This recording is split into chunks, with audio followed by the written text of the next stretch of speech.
ಸ್ನೇಹಿತರೆ, ಚರಿತ್ರೆ ಮತ್ತೊಂದು ವಿಡಿಯೋಗೆ ನಿಮಗೆಲ್ಲ ಪ್ರೀತಿಯ ಸ್ವಾಗತ. ಸ್ನೇಹಿತರೆ, ಇವತ್ತು ನಮ್ಮ ದೇಶದ ಪ್ರತಿಯೊಂದು ಅಡುಗೆ ಮನೆಯಲ್ಲಿ ಒಂದು ರೀತಿಯ ಅಘೋಷಿತ ಆತಂಕ ಶುರುವಾಗಿದೆ. ಅದರ ಜೊತೆಗೆ ಹೋಟೆಲ್ ಇಂಡಸ್ಟ್ರಿ, LPG ಬಳಸುವ ಇತರ ಸಣ್ಣ ಪುಟ್ಟ ಇಂಡಸ್ಟ್ರಿಗಳಿಗೂ ಒಂದೇ ಟೆನ್ಷನ್. ಸಿಲಿಂಡರ್ ಖಾಲಿ ಆದರೆ ನೆಕ್ಸ್ಟ್ ಏನು?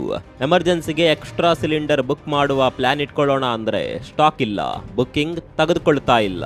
ಹೋಟೆಲ್ಗಳಿಗೆ ದಿನಕ್ಕೆ ಬೇಕಾದಷ್ಟು ಸಪ್ಲೈ ಸಿಗ್ತಿಲ್ಲ. ಇರಾನ್ ಮತ್ತು ಇಸ್ರೇಲ್ ನಡುವೆ ನಡೀತಾ ಇರುವ ಭೀಕರ ಯುದ್ಧ ಭಾರತದ ಎನರ್ಜಿ ಸೆಕ್ಯೂರಿಟಿಯನ್ನ ಮತ್ತು ಇಷ್ಟು ದೊಡ್ಡ ದೇಶದ ಸೆಕ್ಯೂರಿಟಿಯನ್ನ ಎಕ್ಸ್ಪೋಸ್ ಮಾಡಿದೆ ಅಂತಲೇ ಹೇಳಬಹುದು. ಯಾಕಂದ್ರೆ ಭಾರತ ತನ್ನ 65% ಅಡುಗೆ ಅನಿಲಕ್ಕೆ ವಿದೇಶಿ ಆಮದಿನ ಮೇಲೆ ಡಿಪೆಂಡ್ ಆಗಿದೆ. ಅಂದ್ರೆ ವರ್ಷಕ್ಕೆ ಸುಮಾರು 21 ಮಿಲಿಯನ್ ಟನ್ LPG ಯನ್ನ ನಾವು ಬೇರೆ ದೇಶಗಳಿಂದ ಡಾಲರ್ ಕೊಟ್ಟು ತರಿಸಿಕೊಳ್ತಾ ಇದ್ದೇವೆ. ಯುದ್ಧ ನಡೆದಾಗ್ಲೆಲ್ಲ ಸಪ್ಲೈ ಕಟ್ ಆಗುತ್ತೆ, ಬೆಲೆ ಗಗನಕ್ಕೇರುತ್ತೆ. ಪೆಟ್ರೋಲ್ ಡೀಸೆಲ್ದು ಇದೇ ಕತೆ.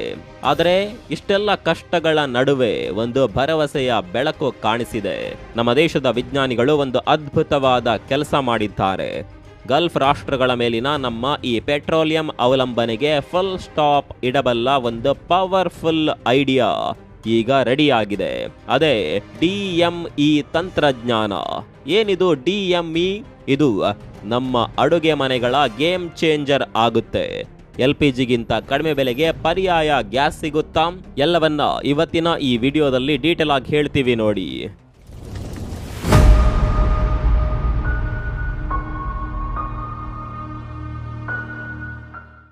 ಏನಿದು DME?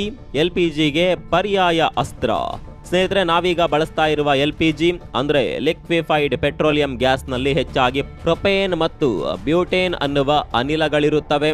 ಇವು ಭೂಮಿಯ ಅಡಿಯಲ್ಲಿ ಪೆಟ್ರೋಲಿಯಂ ಸಿಗುವಾಗ ಅದರ ಉಪ ಉತ್ಪನ್ನವಾಗಿ ದೊರೆಯುತ್ತವೆ. ಪೆಟ್ರೋಲಿಯಂ ಹೆಚ್ಚಾಗಿರೋದು ಮಿಡ್ಲ್ ಈಸ್ಟ್, ಅಮೆರಿಕ, ರಷ್ಯಾದಲ್ಲಿ ಅನ್ನೋದು ನಿಮ್ಗೆ ಗೊತ್ತು. ನಮ್ಮ ಹತ್ರ ಇಲ್ಲ. ಆದರೆ ನಮ್ಮ ಪುಣೆಯ CSIR NCL national chemical laboratory ವಿಜ್ಞಾನಿಗಳು ಒಂದು ಹೊಸ ಇಂಧನವನ್ನ ಡೆವಲಪ್ ಮಾಡಿದ್ದಾರೆ. ಭಾರತೀಯ ಅನಿಲ ಬೇಡಿಕೆಯನ್ನ ಪೂರೈಸೋದಕ್ಕೆ LPGಗೆ ಪರ್ಯಾಯ ವಸ್ತು ಕಂಡುಹಿಡಿದಿದ್ದಾರೆ. ಅದರ ಹೆಸರೇ ಡೈಮೀಥೈಲ್ ಈಥರ್. ಅಂದ್ರೆ ಶಾರ್ಟ್ ಆಗಿ ಇದನ್ನ DME ಅಂತ ಕರೀತಾರೆ. ಇದು ನೋಡೋದಕ್ಕೆ ಹಾಗೂ ಫೀಲ್ ಮಾಡೋದಕ್ಕೆ ಸುಮಾರು 90% ನಷ್ಟು LPG ತರಾನೇ ಇರುತ್ತೆ. ಮುಖ್ಯವಾಗಿ ವಿಜ್ಞಾನಿಗಳು ಇದನ್ನ ಎಷ್ಟು ಪ್ಲಾನ್ ಮಾಡಿ ಡಿಸೈನ್ ಮಾಡಿದ್ದಾರೆ ಅಂದ್ರೆ, ನೀವೀಗ ಬಳಸ್ತಾ ಇರುವ ಅದೇ ಗ್ಯಾಸ್ ಸ್ಟವ್, ಅದೇ ಬರ್ನರ್ ಮತ್ತು ಅದೇ ಪೈಪ್ಲೈನ್ಗಳಲ್ಲಿ LPG ಬದಲಿಗೆ ಈ DME ಅನ್ನ ಯೂಸ್ ಮಾಡಬಹುದು. ಅಂದ್ರೆ ಯಾವುದೇ ಎಕ್ಸ್ಟ್ರಾ ಖರ್ಚು ಇಲ್ಲದೆ ನಿಮ್ಮ ಮನೆಯ ಒಲೆಗಳನ್ನ ಬದಲಾಯಿಸದೆಯೇ ಈ ಹೊಸ ಗ್ಯಾಸ್ ಅನ್ನ ಬಳಸಬಹುದು ಅನ್ನೋದು ಇಲ್ಲಿನ ಬಿಗ್ ಪ್ಲಸ್ ಪಾಯಿಂಟ್. ಹಾಗಿದ್ರೆ ಇದು LPG ರೀತಿ ಉರಿಯೋದಕ್ಕೆ ಹೇಗೆ ಸಾಧ್ಯ? ಇದು ತಯಾರಾಗೋದು ಹೇಗೆ ಹೇಳ್ತೀವಿ ಕೇಳಿ.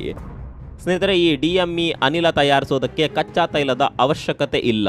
ವಿಜ್ಞಾನಿಗಳು ಹೇಳುವ ಪ್ರಕಾರ ಇದನ್ನ ನಾವು ನಮ್ಮ ದೇಶದಲ್ಲೇ ಹೇರಳವಾಗಿ ಸಿಗುವ ಕಲ್ಲಿದ್ದಲು ಮತ್ತು ಕೃಷಿ ತ್ಯಾಜ್ಯ ಅಂದ್ರೆ ಅಗ್ರಿಕಲ್ಚರಲ್ ವೇಸ್ಟ್ ಬಳಸಿಕೊಂಡು ತಯಾರಿಸಬಹುದು. ಅಷ್ಟೇ ಅಲ್ಲ, ವಾತಾವರಣದಲ್ಲಿರುವ ಕಾರ್ಬನ್ ಡೈಆಕ್ಸೈಡ್ ಅನ್ನ ಬಳಸಿಕೊಂಡು ಕೂಡ ಈ ಇಂಧನವನ್ನ ಉತ್ಪಾದಿಸಬಹುದು.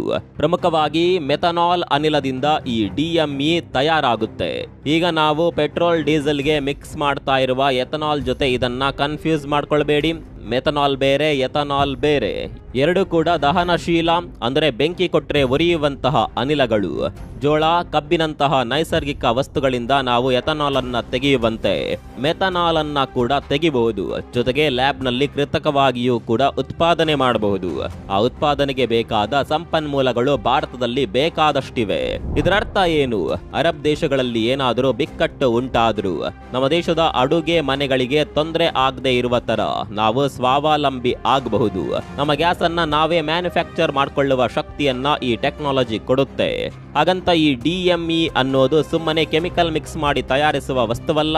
T ರಾಜಾ ಅವರ ನೇತೃತ್ವದ ವಿಜ್ಞಾನಿಗಳ ತಂಡ ಸುಮಾರು ವರ್ಷಗಳ ಕಾಲ ರಿಸರ್ಚ್ ಮಾಡಿ ಒಂದು ಪೇಟೆಂಟ್ ಪಡೆದಿರುವ ವಿಶಿಷ್ಟ ತಂತ್ರಜ್ಞಾನ ಇದು. ಈ ಪ್ರಕ್ರಿಯೆಯಲ್ಲಿ ಮುಖ್ಯವಾಗಿ 2 ಹಂತಗಳಿವೆ. ಮೊದಲನೇದಾಗಿ ಇವರು ಒಂದು ಸ್ಪೆಷಲ್ ಕ್ಯಾಟಲಿಸ್ಟ್ ಅಂದ್ರೆ ಕೆಮಿಕಲ್ ರಿಯಾಕ್ಷನ್ಗೆ ವೇಗ ಕೊಡುವಂತಹ ಒಂದು ಪ್ರೇರಕ ವಸ್ತುವನ್ನ ರೆಡಿ ಮಾಡಿದ್ದಾರೆ. ಇದು ಮೆಥನಾಲ್ ಅನ್ನ ಅತಿ ವೇಗವಾಗಿ ಮತ್ತು ಅತ್ಯಂತ ಕಡಿಮೆ ಖರ್ಚಿನಲ್ಲಿ DME ಆಗಿ ಕನ್ವರ್ಟ್ ಮಾಡುತ್ತೆ. ಎರಡನೇದಾಗಿ ಇಂಜಿನಿಯರಿಂಗ್ ಡಿಸೈನ್. ವಿಜ್ಞಾನಿಗಳು ಈ ಗ್ಯಾಸ್ ಅನ್ನ 10 ಬಾರ್ನಷ್ಟು ಒತ್ತಡದಲ್ಲಿ ಲಿಕ್ವಿಡ್ ರೂಪದಲ್ಲಿ ಸ್ಟೋರ್ ಮಾಡುವ ತರಹ ಡಿಸೈನ್ ಮಾಡಿದ್ದಾರೆ. ಈ 10 ಬಾರ್ ಪ್ರೆಷರ್ ಯಾಕೆ ಇಂಪಾರ್ಟೆಂಟ್ ಅಂದ್ರೆ, ಅಷ್ಟು ಒತ್ತಡದಲ್ಲಿ ಇಡುವಂತೆ ಇದು ಸಿದ್ಧವಾದ್ರೆ ನಾವೀಗ ಬಳಸ್ತಿರುವ ಸಿಲಿಂಡರ್ಗಳಲ್ಲೇ ಇದನ್ನ ತುಂಬಿಸಿ ಸುಲಭವಾಗಿ ಮನೆಗೆ ತಲುಪಿಸಲು ಸಾಧ್ಯವಾಗುವುದು. ಈಗಾಗಲೇ ಪುಣೆಯ ಬಳಿ ಇರುವ ಪಿರಂಗೊಟ್ ಪ್ರದೇಶದಲ್ಲಿ ದಿನಕ್ಕೆ 250 kg DME ಉತ್ಪಾದನೆ ಮಾಡುವ ಸೆಮಿ ಪೈಲಟ್ ಪ್ಲಾಂಟ್ ಸಕ್ಸಸ್ಫುಲ್ ಆಗಿ ಕೆಲಸ ಮಾಡ್ತಾ ಇದೆ. ಹಾಗಿದ್ರೆ ಈಗ ನಿಮ್ಮೆಲ್ಲರ ತಲೆಯಲ್ಲಿ ಬರುವ ಪ್ರಮುಖ ಪ್ರಶ್ನೆ, ಸರಿ ಸರ್, ಇವೆಲ್ಲ ವಿಜ್ಞಾನದ ವಿಚಾರ, LPG ತರಾನೇ ಉರಿಯುವ ಇನ್ನೊಂದು ಇಂಧನ ನಮ್ಗೆ ಸಿಗುತ್ತೆ, ಓಕೆ, ಆದರೆ ನಮಗೆ ಗ್ಯಾಸ್ ಸಿಲಿಂಡರ್ ಬೆಲೆ ಕಮ್ಮಿ ಆಗುತ್ತಾ? ನೋಡಿ ಸ್ನೇಹಿತರೆ, ಸದ್ಯಕ್ಕೆ LPG ಬೆಲೆ ಇಂಟರ್ನ್ಯಾಷನಲ್ ಮಾರ್ಕೆಟ್ನಲ್ಲಿ ಕಚ್ಚಾ ತೈಲದ ಬೆಲೆ ಏರಿಕೆ ಇಳಿಕೆ ಮೇಲೆ ಡಿಸೈಡ್ ಆಗುತ್ತೆ. ಆದರೆ DME ಅನ್ನ ನಾವು ಲೋಕಲ್ ಆಗಿ ಭಾರತದ ಮಣ್ಣಿನಲ್ಲೇ ತಯಾರಿಸೋದ್ರಿಂದ ಇದರ ಬೆಲೆ ನಮ್ಮ ಕಂಟ್ರೋಲ್ ನಲ್ಲಿ ಇರುತ್ತೆ. ಸೊ ಸಿಲಿಂಡರ್ ಬೆಲೆ ಖಂಡಿತ ಕಡಿಮೆ ಆಗಬಹುದು. ಲೆಕ್ಕಾಚಾರಗಳ ಪ್ರಕಾರ ಭಾರತದ ಕೇವಲ 8% DME ಅನ್ನ LPG ಜೊತೆ ಮಿಕ್ಸ್ ಮಾಡಿ ಸಪ್ಲೈ ಮಾಡಿದ್ರು ಕೂಡ ವರ್ಷಕ್ಕೆ ನಮ್ಮ ದೇಶಕ್ಕೆ ಸುಮಾರು 9,500 ಕೋಟಿ ರೂಪಾಯಿ ವಿದೇಶಿ ವಿನಿಮಯ ಉಳಿತಾಯ ಆಗುತ್ತೆ. ಯೋಚನೆ ಮಾಡಿ, 9,000 ಕೋಟಿ ರೂಪಾಯಿ ಅಂದ್ರೆ ಬಹಳ ದೊಡ್ಡ ಉಳಿತಾಯ. ಇನ್ನು ಮೆಥನಾಲ್ ಅನ್ನ ಕಲ್ಲಿದ್ದಲು ಅಥವಾ ತ್ಯಾಜ್ಯದಿಂದ ತಯಾರಿಸಿದ್ರೆ ಈ DME ಬೆಲೆ LPGಗಿಂತಲೂ 1.8 ಪಟ್ಟು ಕಡಿಮೆ ಆಗುವ ಸಾಧ್ಯತೆ ಇದೆ ಅಂತ ವಿಜ್ಞಾನಿಗಳು ಅಂದಾಜಿಸಿದ್ದಾರೆ. ಅಂದ್ರೆ ಭವಿಷ್ಯದಲ್ಲಿ ನಮಗೆ ಅಗ್ಗದ ದರದಲ್ಲಿ ಗ್ಯಾಸ್ ಸಿಗುತ್ತೆ. ಅದಕ್ಕೆ ಭಾರತ ದೊಡ್ಡ ಸ್ಕೇಲ್ ನಲ್ಲಿ ಇದನ್ನ ತಯಾರು ಮಾಡಬೇಕಷ್ಟೇ.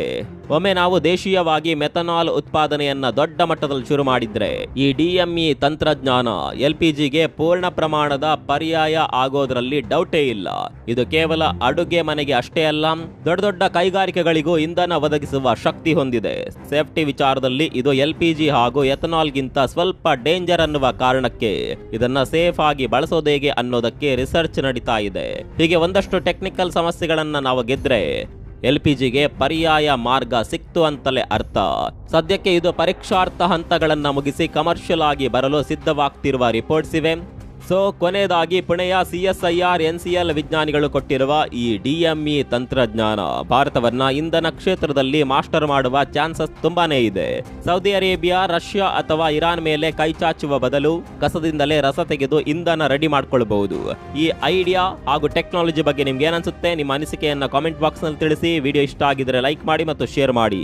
ಇಂಥದ್ದೇ ಇಂಟ್ರೆಸ್ಟಿಂಗ್ ಮತ್ತು ಇನ್ಫಾರ್ಮೇಟಿವ್ ವಿಷಯಗಳಿಗಾಗಿ ಚರಿತ್ರೆಯನ್ನ ಫಾಲೋ ಮಾಡಿ. ಮುಂದಿನ ವಿಡಿಯೋದಲ್ಲಿ ಸಿಗೋಣ. ಅಲ್ಲಿವರೆಗೂ ನಮಸ್ಕಾರ.